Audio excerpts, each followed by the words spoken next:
Okay, fantastic. It's great to be here, Marasunta. Thank you so much. This has been a fabulous conference already, and really enjoyed the sessions yesterday. Learned a ton.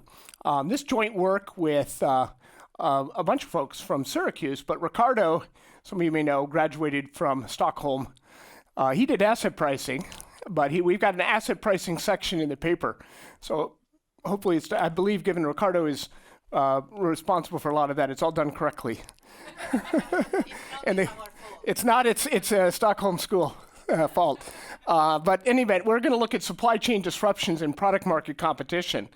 And then, so Karka, Aral, and Erasmo, my co-author from before, Giamono, who was at Amsterdam, but has gone over to Syracuse with, and we've got this paper which is kind of bringing in a variety of data, which is kind of different, I think, in its combination. So I think, the real question, it goes back to how does finance impact product market relationships? And, in this case, there's a lot of motivation there. One may say, well, supply chain is not a product market relationship, but it is directly, right? Because you have this ongoing relationship, and Coase would say we could do all these side contracts and have all these mitigate any potential contracting problems. But we've shown in some other work, not on supply chains, not with his disaggregated data, including another paper with Erasmo, that really finance does have an implication for competition as well, not just the product market relationship. And then we look at some other studies as well. So I've been doing this, it's a little embarrassing. It tells you how old I am. I've been doing this, my dissertation, 1995. So I've been at this for a while on IO and finance. Still continuing, and it's hopefully still interesting. And I think in this case, given the importance of supply chain in this conference, we think we don't have to motivate it. There's an older paper by Long and Plosser which showed how things could propagate, kind of shocks could propagate through a network. And I think that's relatively straightforward. And we're going to think about how they propagate, and then Cavallo has a paper shows through suppliers and so forth. And, continuing on, there's a large literature, including some of my co-authors at Tuck in the trade literature, where they talk about, how they can propagate sourcing strategies. Could limit the search costs, could cause this disruption to the network. Teresa Ford, Andrew Bernard are both colleagues of mine. And then our discussant has got to mention, along with Marasunta, has a paper which shows the impact of supply chain risk during the COVID-19 crisis. It's the closest to this paper. Hopefully and he will agree, we're complementary to each other, and I view it as very complementary. They're looking at vertical integration and changes in the supply chain composition. We don't look at that. We're going to be looking at competition and how that affects competition around the firm, how that affects these propagation throughout the network. And if you think about it, and if I ask everybody in the room, and I set up two different alternatives, do you think the shocks would be mitigated or less important in a concentrated industry or a competitive industry? Where are the shocks the strongest or have the biggest impact throughout the network? And that's actually you could write down a model showing either direction, which is nice, because we actually came at this very agnostic ourselves. And so we're going to look at this empirically and see, indeed, is it through non-competitive industries? You could argue that they're very non-competitive, they have extra margin, they can withstand the shock, so they'll and again, in more concentrated industries, you'll have less of an impact. But in the competitive industries, you can say, well, these are the lean and mean firms. They're used to responding to shocks, whereas maybe the other one is, they have the easy life, so to speak. And we're going to show you, in fact, it's going to be the worst outcomes are, in fact, going to be in the case, the last one. I should save it for the end.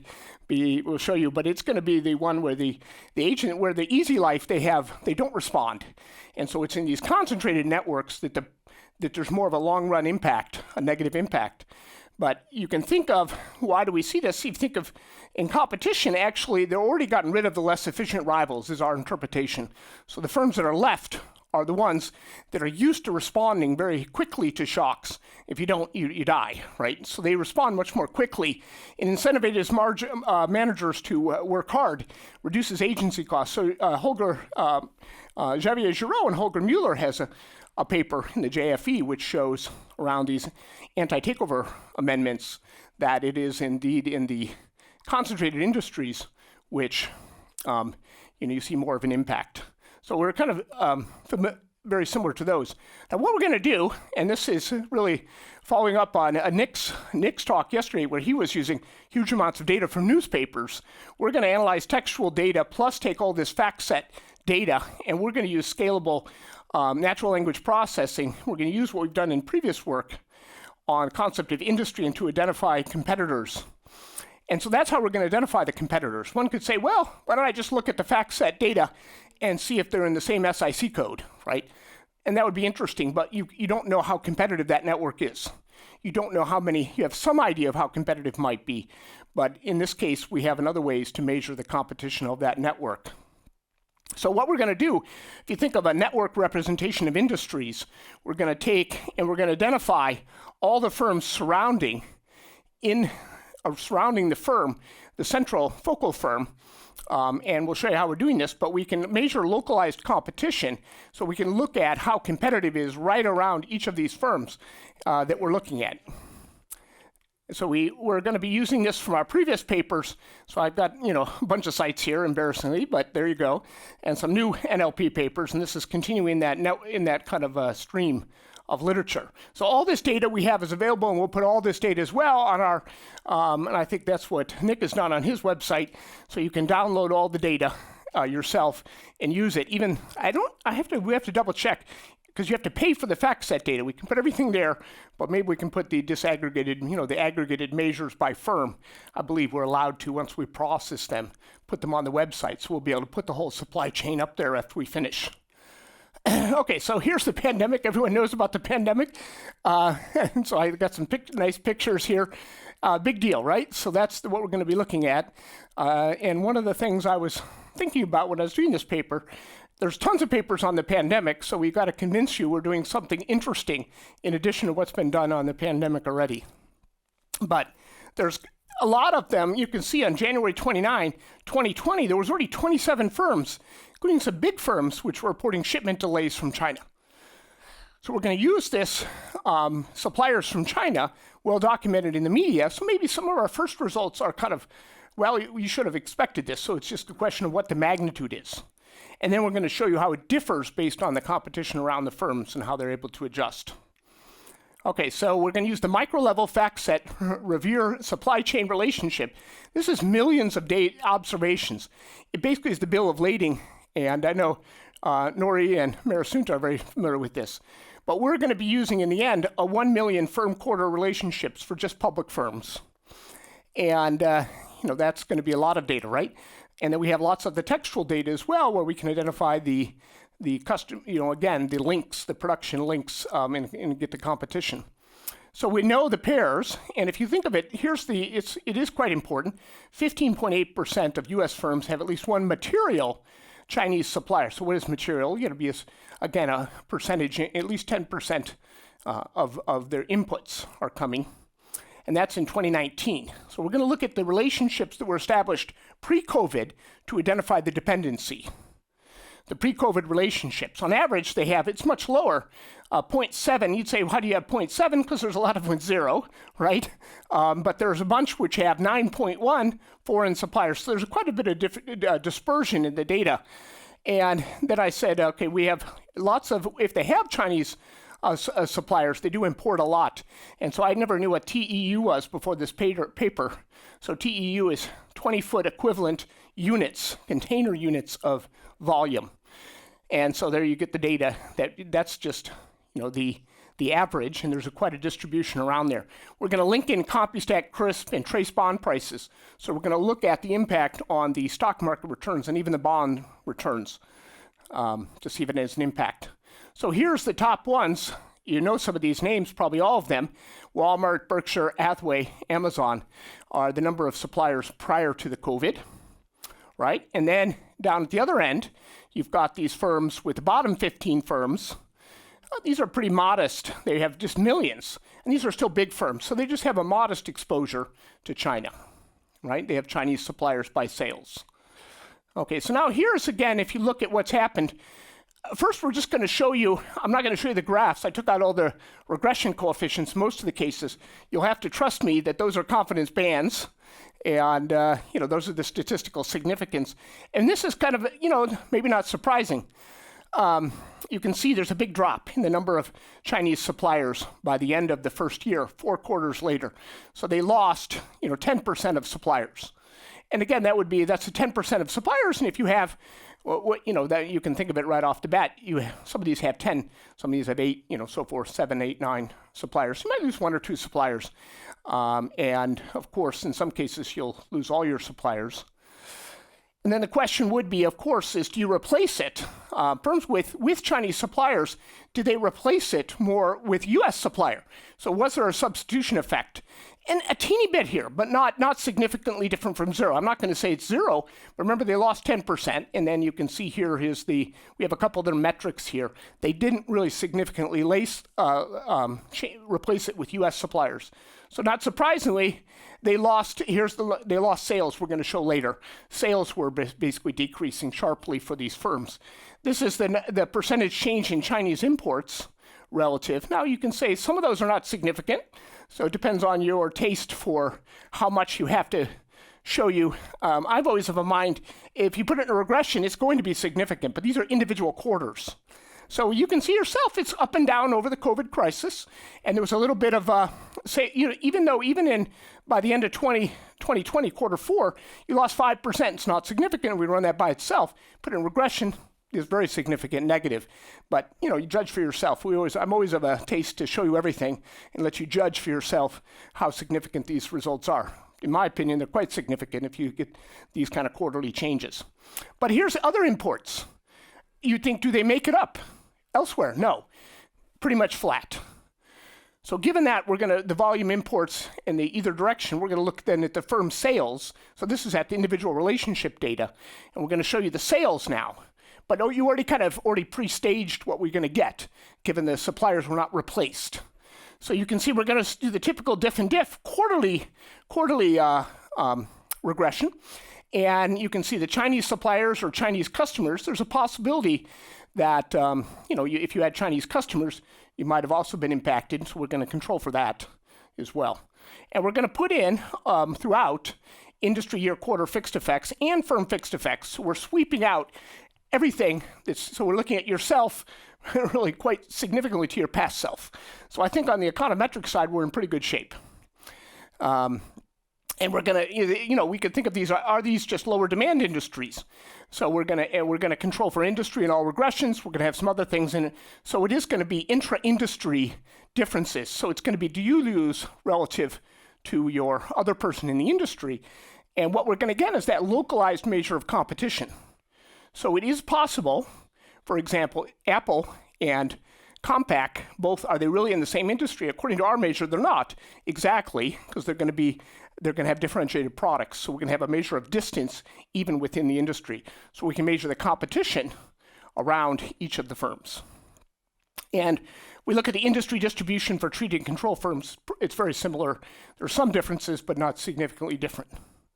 Okay, so I have some numbers. I try to keep the numbers to a limit, but you can see basically a lot of the negatives, the first 3 quarters are all firms, and then we're going to look at again different types of competitors, and we're going to then break it up by how competitive you are. But you can see the top line result pretty much throughout is basically a negative relation in terms of sales being lost and matching. This is again matching based on these different sets of firms. Okay, so now we're going to look at the sourcing strategy. So we're going to break it up, by sourcing strategy, and you can see again the drops here when you're sourcing by China. Now, this is going to be the EU firms, so it was affected. EU was in fact impacted. Asian firms were impacted. Global firms, we have a definition in the paper that means outside of these 2 categories, and they're all, they have headquarters elsewhere. Those were not affected. So you can see it was there for other countries as well. Whoop. Let me see if I can get this back.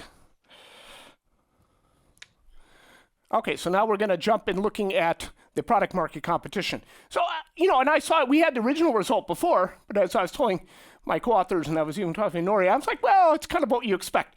So, and there's other papers that have looked at this in different ways.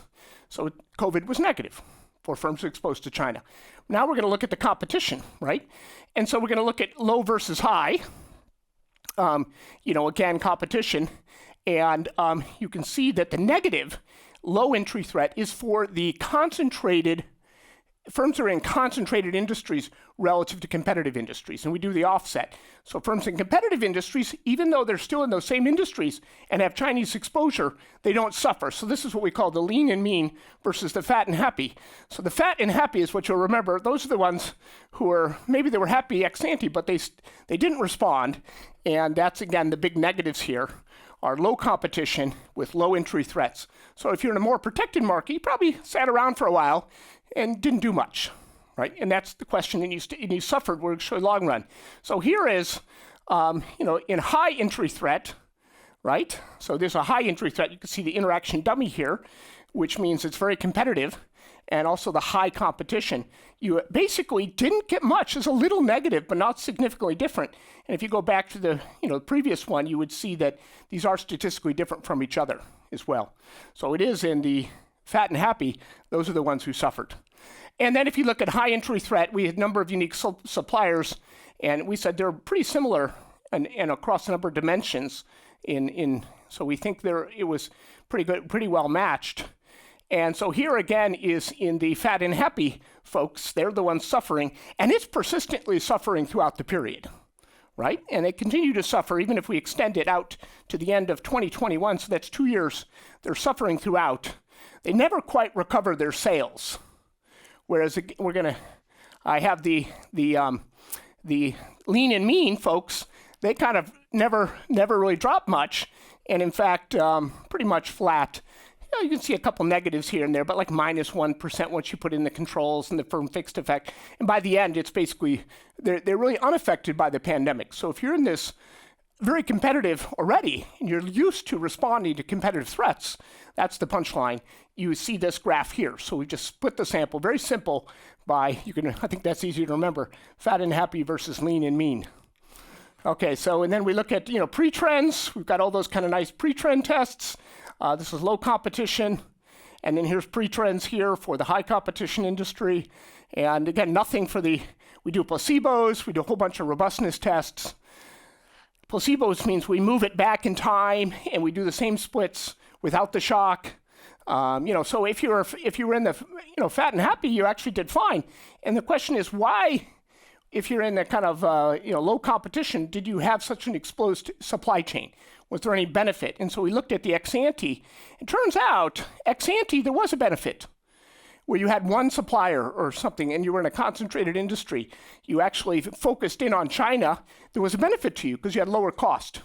So this tells you why economically you were willing to focus in, but that had a cost ex post during the pandemic. So you can think of the firms that had huge exposure to China in these protected industries. It wasn't, it was just kind of they didn't expect the pandemic to happen, so they did have a benefit in terms of ex ante, in terms of sales and operating income. So, but then that cost them extra. So you can think of this as a risk, a hidden risk exposure with pluses and minuses. And so we look at wealth effects, and this is where Ricardo came in. We did buy and hold stock returns, Chinese suppliers. You can see here greater than 1. We had negative buy and hold, and even bonds. Bondholders lost during the pandemic as well. And we looked at what's the magnitude by sourcing and competition, value-weighted 4-factor. So obviously we're relying on Ricardo and his spinning of the CompuStat and the CRISP tapes combined. And it is simple stuff here, really. Buy and hold 4-factor stock returns, bond returns, pretty negative if you had exposure to China. And again, in the fat and happy industries, not in the lean and mean industries. So we had a bunch of robustness tests. Like every paper, we've got a nice online appendix, which I'm not going to talk much about. Different exposure, different placebos, different, you got the whole thing. So the conclusions are relatively straightforward, and I think I finished even 5 minutes early, so that's okay, right? Sales declined sharply for U.S. firms with Chinese suppliers in the first half of 2020, and again, most of 2021, in particular in those fat and happy industries with the fat and happy firms. So risk-adjusted stock and bond market values also declined, and they were operating in these less competitive industries. So, our findings point, this is what maybe everybody knew, that the supply chain was a risk, but we kind of show it differentially, and we also show there was some benefit. The other thing we show, where there's some benefit ex ante to getting the Chinese suppliers. So that's the risk point. Because you'd say, well, why did they only have one supplier? Are these firms stupid? Why only have two suppliers? Why were they so reliant on China? But in an ex ante period, they did benefit quite a bit. And that was the risk component. And then when the shock came, they lost quite a bit, and particularly, again, in these kind of ones that had the highest concentrated exposure in these concentrated industries. So our findings point to limited competition as an important channel through supply chain disruptions lead to sustained sales losses. They didn't recover. Now, maybe they will eventually recover. We had 2 years, and I think even the third year will probably show still continued losses, but we ran out of data at that point. But there's a lot of pressure. I think this is a big topic. So, now everybody's talking about onshoring. But remember that margin effect. You are giving up, being exposed to China had this benefit through, you actually had higher margins, right? And you had higher sales before the pandemic, but you are, again, this kind of worry that you are exposed to this risk of this disruption when big shocks arise. And as our discussant said, actually our presenter said yesterday in this, the fellow from the Swedbank, he said, look around you. So many things come from China, but people are trying to reduce that exposure. But it probably will be the result will be lower margins, but less risk. So that's the point of the paper. So thank you.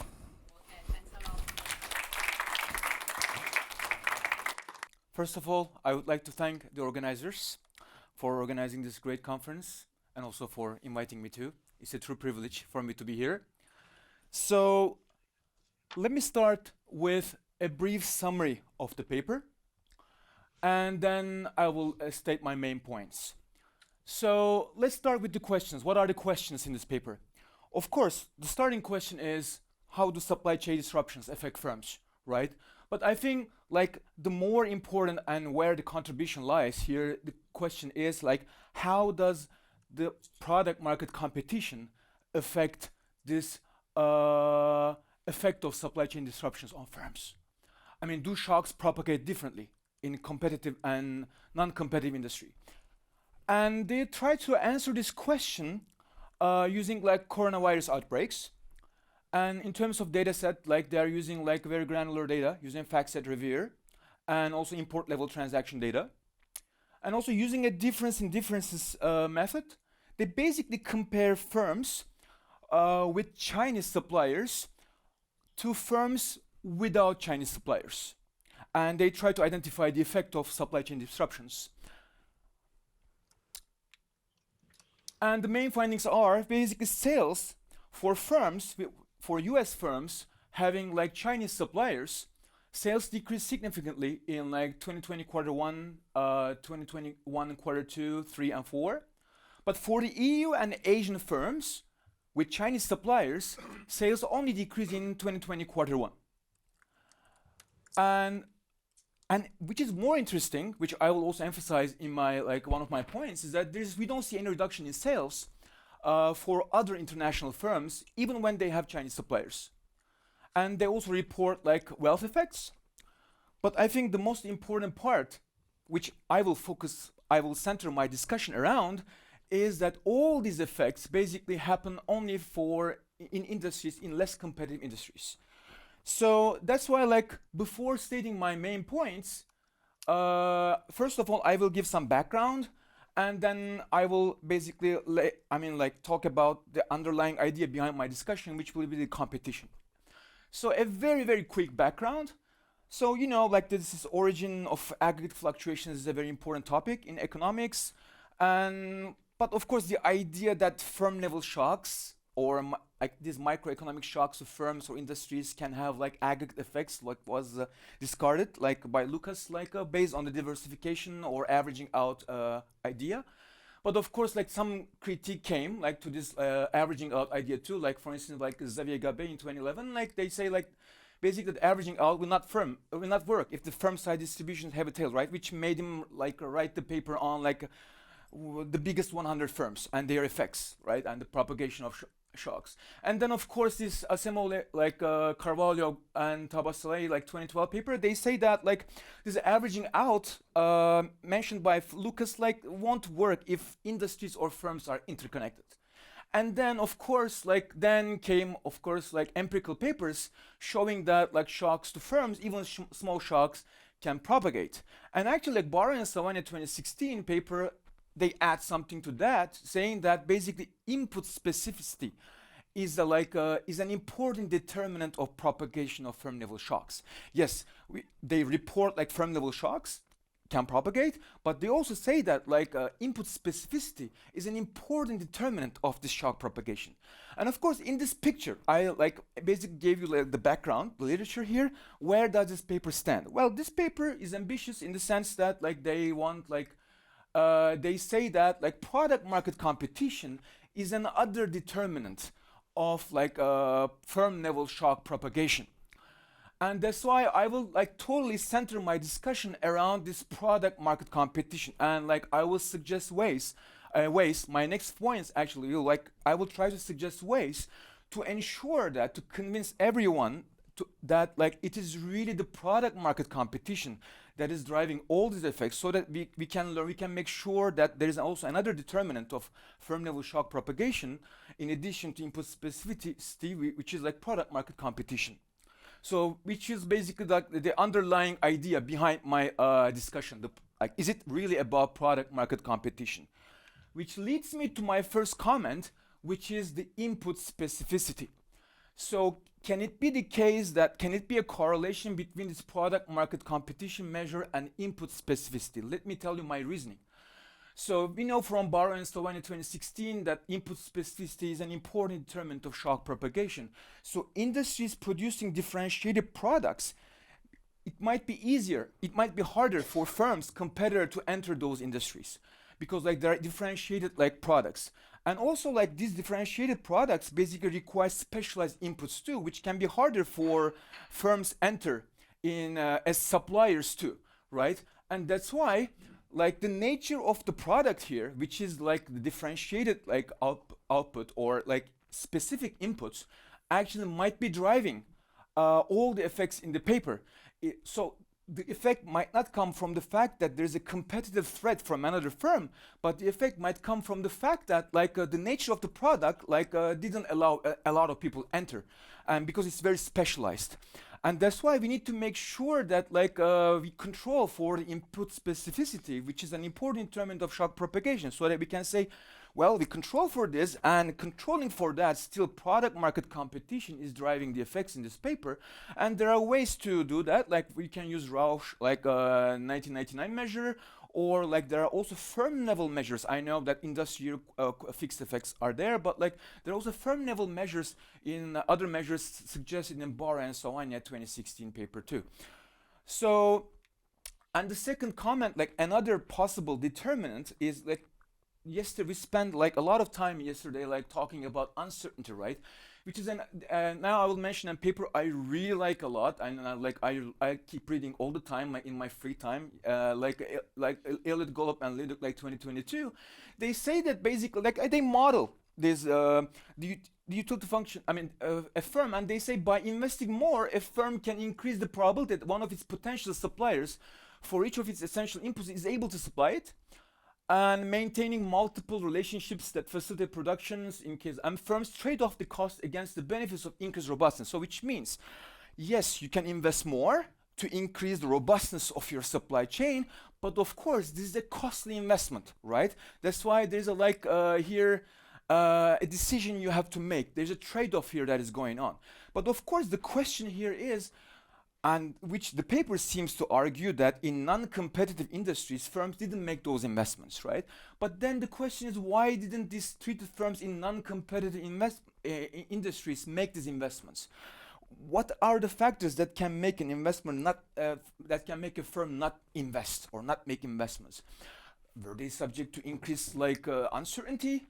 I know that the authors made a great point by controlling this by using industry quarter fixed effects. So, but still, we know that with recent work that actually um, even within an industry, there's a variation in uncertainty faced by firms. There's a firm level variation too.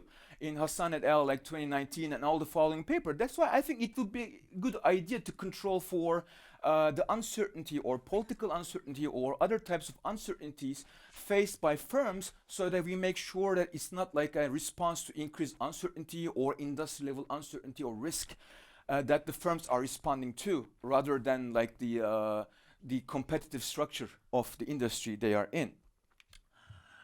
And of course, the third question, the first comment will be about the management of supply chain risk.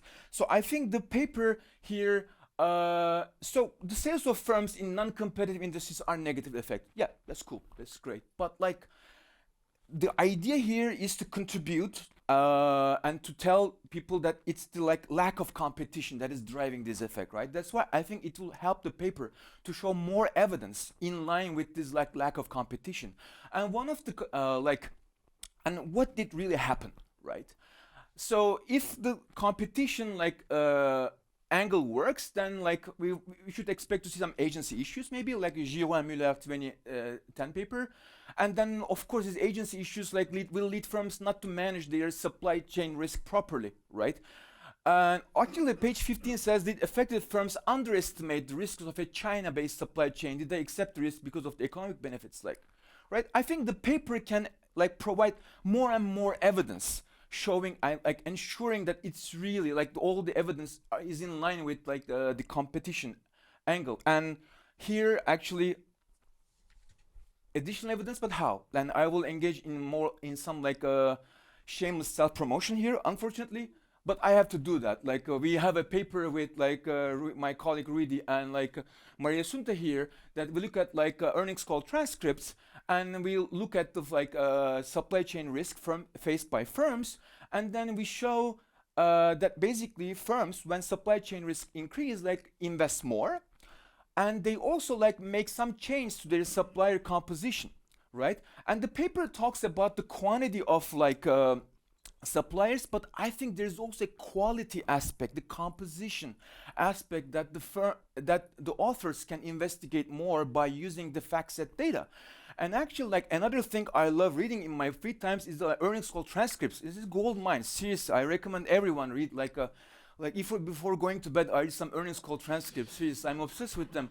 And for instance, there the present CEO of Mercury Systems Incorporated says describes the firm behavior calls that flight to quality suppliers. So even if the number of suppliers doesn't change, because there is a flight to quality, that that's why I think we need to open this box of suppliers and show that there's a change in the composition, right? Or see, we also show that firms establish relationships with geographical cluster and domestic suppliers, and also with suppliers that are industry leaders. And also we also show that they engage more in vertical integration. I think there are aspects so do firms in non-competitive industries fail to make those investments? Then we can say that yes, I mean there's some quiet life going on and they didn't do those. Then it will, it's stronger, much stronger. And common shocks. So can shocks affecting? So the treated firms are affected, right? I mean, their suppliers, some of their suppliers are in China versus not others, but also the customers of these treated firms might have suppliers in China too, and that's why they can stop production too, and that's why they will demand less, and that's why the sales of the treated firms might go down. So the demand channel, and of course you still control for industrial fixed effects that you mentioned in the paper. Our tests mitigate possible concerns that our results capture changes in demand for different products for sale by treated and control firms. But my concern is treated firms have a variation right there. Some suppliers basically are in China, whether other suppliers are not, and the same can happen for customers too. That's why there might be a variation. in the exposure. That's why this and very easy way to control for this. Just like control for whether the customers of treated firms have suppliers in China are exposed to these shocks or not, and it will solve the like common shocks problem. And of course, the last point is the paper reports differential effects like for American firms, and for global firms we don't even see effects. What makes American firms so special, right? I think that's great. That's a great finding, but like, can it help this competition angle that the firm is like advocates for? Because like I think like Thomas Philippon, en fait, like not French, en fait, in fact, like will support this channel and say like, see, they say that American firms basically gave up on healthy competition, and can you please do this thing like competition measure for international firms so that you can compare American firms versus other firms too. So to conclude, there's a lot to like in the paper. I centered my discussion around like strengthening this like product market competition mechanism that can be a contribution to the literature, and hopefully it will make this great paper already greater. Like good luck. I would like to say good luck to my colleagues. Thank you. Some questions and yes. So I actually have a question. I want to thank Nuri first too as well. He's a great thorough discussion. Yes. How do you actually measure competition? It is the product sustainability of that particular company? We actually use our other previous work where we measure it at the firm level. So we have a different... Use the same microphone for me. Yeah. We have a different measure for each firm. So for example, we have actually Samsung because they have a US ADR, and we have Apple. And you would say, well, they're all in the same industry, but you know, they're not really have the same product mix. And Apple suffered more than Samsung during the pandemic. You know, and that was one of the firms which was in a they have really good margins, a relatively differentiated product. And, you know, it's not like they're doing poorly, right? But one could say, why did they expose themselves just to China? And first, we measured competition at the for Apple. Even within the industry, there'll be a different measure on how differentiated their products are. Okay, so we have a firm-specific measure. So it turns out Samsung is in a more competitive space than Apple based on their product mix. You know, it's a little bit more differentiated for those of you who have Apple, but they did suffer the most in the pandemic among all the cell phone manufacturers, and Samsung gained market share. So now what Apple is doing now is they're now trying to open up in India. So you could argue there was something special about their relationship with Hanwha, precision you know, it could be very asset specificity, but I think there's a relationship there. They did have a very high margin, and they suffered more than Samsung or other cell phone providers. So that's kind of where we're at. Yeah. So just related to that, it could also be like Apple products are a little bit more expensive, right? So, and the demand for luxury goods decreased much more during COVID. I'm just something that like related to your point would be helpful. These things are very connected, but if you know what happened is, I'm not going to overemphasize, that's one company, but Apple's demand did not go down. You just couldn't get the product. I mean, it was literally backed up at the ports. And if you placed an order, I placed one, you had to wait like 4 months, and where you could get this Samsung phone, walk into the store. So the Samsung phones are not actually priced that much lower. So I'm not convinced of that argument. But of course, one may say that. But there's still. We have just not one firm. We have, we have a whole distribution of firms across many industries. That's just one people can identify with. That's a great paper, really good discussion as well. I wondered in terms of, do you see any kind of revealed behavior by firms conditional with this? So one thing might be, do you see any greater executive turnover in firms that appear to not do as well? You see, you could, as you said, like ex ante, it was a good decision, but executive boards don't always take that into account. They look at what happens.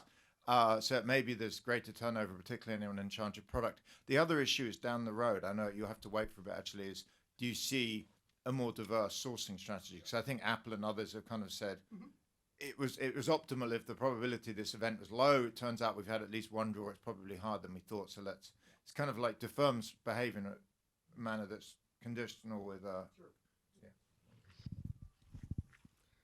I totally agree. Now firms are, in fact, diversifying their supply chain. So all these firms which were excessively relying, and we saw they did have higher margins ex ante, and they had higher sales growth. Apple was a case in point. They had very high margins, but they lost relative to others, and they are now starting to diversify the supply chain. So as we see the world changing, from my understanding anyhow, it's just kind of hard to build up alternative suppliers. It takes time. So I think if we have more years of data, we could measure it. But then they're going to have to make more investment. And to Nuri's point, it's costly, and it's costly for Apple. They're giving up some margin in order to do that. You got the information from ExecuComp on the executives, presumably. We can get that. We didn't use the executive turnover in this paper. We didn't use executive. We didn't study executive turnover. A lot of them during the pandemic. I don't know how much. There probably is some replacement. I don't know. I can't speculate. So I actually would stress the point that these companies that were in a less competitive industry or a higher profit margin were underinvesting in supply chain diversification, because most of theoretical mechanism would imply the contrary, right? To maintain from. So I think it's interesting. So.